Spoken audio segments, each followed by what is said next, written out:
Hello, makeup friends, and welcome back to another week of makeup that I wore to the office. If you're new to this series, it's just what it sounds like. I film my everyday makeup as I'm getting ready for work, and then I put it all together in a video and talk about my week. So, if you're new to this series, I work at a law firm. It is a law firm that I own with a partner. So, I don't have any rules put upon me in terms of what I can wear and things of that sort, but I do keep in mind that I work in a professional setting and I kind of play to that. So if I have a lot of in-person meetings, I tend to keep things a little bit more toned down. If I'm not going to be meeting anybody in person, all bets are off. I can wear whatever I want. For this particular week, I didn't have any in-person meetings, which was a delight, let me tell you.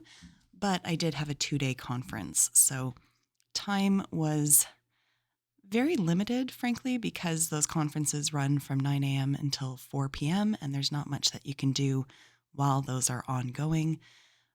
Every lawyer in Ontario and presumably in other jurisdictions as well has to do ongoing continuing legal education or continuing professional development, as they call it now. And thankfully, this conference that I do each year gives me all of the hours that I need to do for the year. So I don't have to do multiple conferences, but I do have to do this giant one. And frankly, the conferences always leave me a little bit stressed out. They're usually hosted by lawyers in Toronto, and Toronto just practices differently than we do in the city that I live in. It's a little bit more hardcore down there. I'm not sure, something in the water. I don't know what it is, but they're definitely more aggressive and more litigation minded than my jurisdiction. And you'd be hard pressed to find a lawyer who works in the city that I live in who would trade our style of practice for the Toronto style. So I'll leave it at that. That's not to say that there aren't hidden gems amongst the Toronto Council. There certainly are. I have worked with some wonderful, wonderful lawyers in Toronto who are very settlement oriented and solution minded, but they do have a reputation for a reason. There are some others that are very, very aggressive and very assertive. But nonetheless, got through the conference. Fantastic. Came away with a few hidden gems. I mean, you have to kind of weed through the information. Sometimes it's just way too much information on topics that aren't particularly relevant to my own practice. For example, when they talk about child protection matters, I don't do that kind of work. So I always pay attention just to learn what I can. But in terms of applying it to actual practice, there's really no nuggets of information for me there because I long ago decided that my heart just can't handle child protection matters. I can't do it. It creeps in every now and then with the regular family law work that I do. I have to read Children's Aid Society disclosure. I think in the States, you guys call it like Department of Family Services or something like that. All the same thing, just a different name. And just even reading it from the adjacent sort of perspective is just enough to break my heart. So I do not have the fortitude to do that on a full-time basis, and I really respect those who can because I simply cannot do it. That being said, there was still a ton of work to do, and the pressure felt even more so because so much time was taken up with the conference. Anyways, as we start the second day look, I guess it would be a good time to tell you what the theme was for this week in terms of my makeup. I had put up a poll. I can't remember when, but I put up a poll in my community tab, and the winner over there was oldest palettes that I own. So I honestly don't keep track of when I buy things and all that kind of stuff. So I'm using my best guesses, but you can see that I've had these palettes for a very, very long time, several years for each one that I used. So that was the theme for this week. Heading into the current week that we are facing right now, I plan to use new palettes because the Sephora Canada website has had Natasha Denona on sale for 50% off for a few days now. And I have picked up 2 palettes. I picked up the Retro Glam palette as well as the My Dream palette. They were both palettes that I was very interested in, but at the time that they were released, I just didn't really have the budget and didn't really have the heart at that time to buy them. I've said it before, 2022 was really just a year of massive burnout and mental health drain, and I really did lose my passion for makeup, for filming, for basically everything. And by the time those palettes came out towards the later part, I think my dream was in September. I was heading into surgery at that point, so I knew that there was no point in buying it when it first released. And then I basically just, anyways, convinced myself that I did not need to spend $80 per palette just for the sake of having them when I knew that I really wasn't feeling like I wanted to use them in any event. At least not for content purposes. I don't think I'm making sense. The caffeine hasn't hit in yet. But they went on sale for 50% off. I did still think that they are beautiful. I really looked at the images, looked at the swatches, looked at the colors, really thought about whether I will actually get use out of them or just tell myself that I will. But I don't have any regrets with the purchases. I haven't used the My Dream palette yet. I will probably bust that out for tomorrow's makeup, and I'm actually really excited to use them and just get creative with them. So expect to see those two palettes featured in next week's What I Wore to the Office video. So this day here, this was Tuesday. This is the first day of the conference. I honestly could have just rolled up in jogging pants and no makeup whatsoever because it was just virtual. It's not even like Zoom, like I'm just watching a live feed of it. But I did decide to go into the office because if there were some topics that weren't particularly relevant, if I had to, I could still answer some emails during the breaks in the conference because there's always like a morning and an afternoon and an extended lunch break. Then I could get some work done during those periods. There's so much work to do. I'm not entirely sure. I think there's something in the water because it's not just our office that is slammed currently. I've touched base with some of my friends and they are also just insanely busy. There's a lot of urgent matters coming up. There's a lot of withholding of children happening for some reason or just unauthorized relocations with the children. We've actually had to start turning some work away, which is not something that I like to do, but we're just not able to take on anymore right now. So hopefully things are going to be a little bit more calm. I am feeling much better. I had a very productive week and really just hammered through the big tasks that I needed to do. And unfortunately, we'll see. Well, it doesn't matter what the makeup looked like on that day, but it wasn't this day. It was later on in the week that I spent 2 hours drafting something called a mediation brief. I had a full day mediation scheduled for sometime in April. And so we have to basically set out this document that has what the issues are and proposals and all this kind of thing. And so I spent a lot of time working on that. And there's some like quirky little financial things in terms of how one of the partners treats their income and all this kind of stuff. So there's a lot of research to do into that as well because I'm not an accountant. And just as I was putting the final touches on it, I got an email from the other lawyer saying that she had been informed by her client that the parties wanted to adjourn indefinitely. So I reached out to my client and they are reconciling. And I'm very, very happy about that. I felt bad that I charged him for the work that I did, although not bad enough to not charge him because I still did do the work. But I love when my clients reconcile. And with this particular couple, I actually have high hopes that they're going to make it. A lot of times when people reconcile, I'm kind of like, all right, well, I'll keep your file open because I don't know, there's just so many red flags here. But with this one, I mean, consistently, every time I speak with my client, he tells me how much he loves her, how much he would take her back in a heartbeat, how they have a good life together.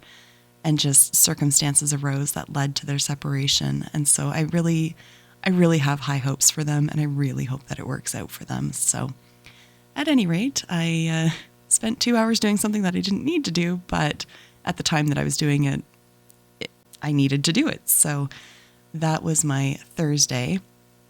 That's this day here that I'm doing the makeup for. On the Wednesday, I stayed home and watched the conference from home, and I did have a phone call with a client because, again, another urgent issue is coming up. Like it's been nonstop with the urgent issues. It's a little intense, but it keeps us busy. And that was reflected when we did our end of month billings. So my husband works at the office with me. He's kind of like, jack of all trades. Like, he is basically our office manager now. He's kind of stepped into that role. He's taken on a lot of the bookkeeping side of things, although we do have an official bookkeeper as well as a part-time staff member. But my husband does a lot of the day-to-day stuff, so he does all the billings. And once we've done our billings, I'm not going to get too technical with it because it really doesn't matter, but we have to transfer funds from our trust account into our general account, and that's how our office pays for staff, pays for expenses, all that kind of thing. And typically speaking, well, I'll put it this way. We deposited about $20,000 to $25,000 more in March than we typically do. And in fact, this has been the second highest billing month I have ever had. It was just nonstop. And the number one billing month I had wasn't by much more than what I did in the month of March, but it included multiple appearances at court. Whereas in March, I had one motion and that was it. So it's been nonstop drafting, a lot of research, a lot of phone calls, a lot of just a lot, we'll put it that way. Getting back to the makeup though, as you saw, this is the Sloth Glam, good Lord, the Soft Glam palette from ABH.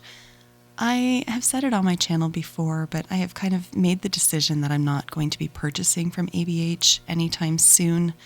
If you want to check out the controversy for yourself and determine yourself what feels right for you, there are entire Reddit threads on it. Basically, the owner appears to be pro-Putin, and that just doesn't sit right with me. So haven't bought anything from them since I purchased oh God, what is that palette called? I can never remember it. It has like the two blushes in it. It's when they moved away from these like felted palettes to the new layout that they have. Anyways, Primrose, that was it, Primrose. I haven't bought anything since Primrose, but I still have these palettes. And the Soft Glam palette is beautiful, like objectively beautiful. I'm not going to throw it out just because I'm no longer purchasing from them. I don't really like promoting them all that much. Like, it's just, oh gosh, as a content creator, we'll put that in air quotes, it's hard to find that balance of like, I want to use the stuff that I have, and it's sort of disingenuous to not show all of that kind of stuff. But at the same time, I don't want to be viewed as like promoting it. But at any rate, I feel like my audience gets that. Like, I feel like you guys are kind of on the same page as what I am. So I really appreciate that. Anyways, that was my Thursday makeup. And then we are on to Friday. And first up, we're going to start off with one of the new shades from Rare Beauty. This is the shade Worth. I did pick up Worth and the other one that came out, whose name I can't remember, and I don't have it in front of me right now. They look very similar. So if you are curious about these, they're very, very similar. It's just this one is a bit more pinky / rosy. The other one pulls a little bit more peachy. I don't think you need both. I'm glad I have both. I will use both. But there you have it at any rate. This blush, I mean, honestly, just that little tiny dot is all you need. And I was right. I had said it at some point, I think in my new releases video. Oh, we're going to see Bennett pop in soon. I had said that I felt like these would be easier to work with than the coral shade I have, and I was right. Oh my God, he's so cute. He's so cute. And it's so, I don't know, cool, strange, weird, amazing. I don't know the adjective to see my eyes looking out from his face. Like, we just, I love it. Anyways, there's my official review of the Rare Beauty blush. It's just a whole bunch of head nodding. And then for this day, we went into the Astro Pink palette from Kaleidos. They are discontinuing this line of palettes. They are fantastic palettes. So if you are in the market, or if you've been curious about these, now is the time. I don't have a code to give you. I do receive PR from Kaleidos, but I don't have an affiliate code with them. I don't know why. I can't explain it. I don't really care, but it is what it is. I'm actually curious to see where Kaleidos goes next with their palettes, because I found that these, like this size of palette, was fantastic. I know they have come out with a bunch of quads recently. I'm not as huge of a fan of quads in general. These ones from Kaleidos, they are beautiful. They perform really well. I have no issues about quality. It's just, I like a little bit more option in my palettes. I would love to see them come out with like another Escape Pod palette, just like that kind of size. Less bulky packaging, because my God, they're a beast to store, but that kind of size of palette would be spot on. I'd be so happy because their shadows are just so consistently good. Like they are one of my favorite eyeshadow brands. Everything. Their mattes are fantastic. Their shimmers are beautiful. Like everything is just top notch. I stabbed myself in the eye as per usual. That's why I'm always looking up when I do my under eyes, because when I look down, I stab myself. That's just an inevitability. Anyways, as you'll see as we go through this, I decided to do a little bit of a halo eye. This is not a palette that I bring out all that often, but every time I do, I'm just kind of like, why don't I wear this every day? Like, it's so beautiful. It's so beautiful. Yeah, and now I'm currently running out of things to talk about because, I don't know, we got like 3 minutes left. The makeup is kind of self-evident. I've talked about my week. Why don't you guys tell me about your week? We'll do the game that I do with my kids pretty much every day after school. Highs and lows. I always ask them, what was your high for the day? What was your low for the day? And sometimes they don't have a high. Sometimes they don't have a low. It's just a day, and that is okay. So why don't you guys tell me what was your high for the week and what was your low for the week? I think my high for the week was that on this day here, the Friday, I got my affidavit for trial completed. Thank goodness. This thing is a beast. One of my clients has a trial coming up in May, and rather than putting her on the stand and asking her a lot of direct question, I will be doing her evidence by way of an affidavit. That was sort of imposed upon everybody by the court. It just makes the actual trial sitting itself a lot shorter. But that also means that all of my evidence has to be written down. And so I have been spending weeks on this thing. And on Friday, I decided I'm not going to answer emails. I am not writing any other letters. I am not taking any phone calls. I am getting this thing done. And I did. And it feels amazing because I had thought I was going to have to come in on the weekend to do it. But this way I get to enjoy my weekend. And then as well, because everybody had done such a killer job in March, I decided to shut the office down for about an hour and take everybody out for lunch. So we just headed over to a local Greek restaurant, and it's just so nice to be able to connect with each other and not be worried about like client work and not talking shop. Obviously that comes up, but it's just a nice like chill way to end the week. And honestly, I mean, the practice of family law is rewarding, but it's also very draining, and vicarious trauma is a thing. So working with such an incredible group of people, it makes the world of difference. Rounding out the makeup, going in with one of the new lip oils from Rare Beauty. I really like these, and I would be interested in picking up a couple more shades. The oily sort of slippy feeling doesn't last all that long on these, but there is a little bit of a stain left behind, so I'm a big fan. And that is my week in makeup. So I hope that you have a great week coming up, and I will see you in my next video. Until then, just be a decent human being. Bye for now, guys.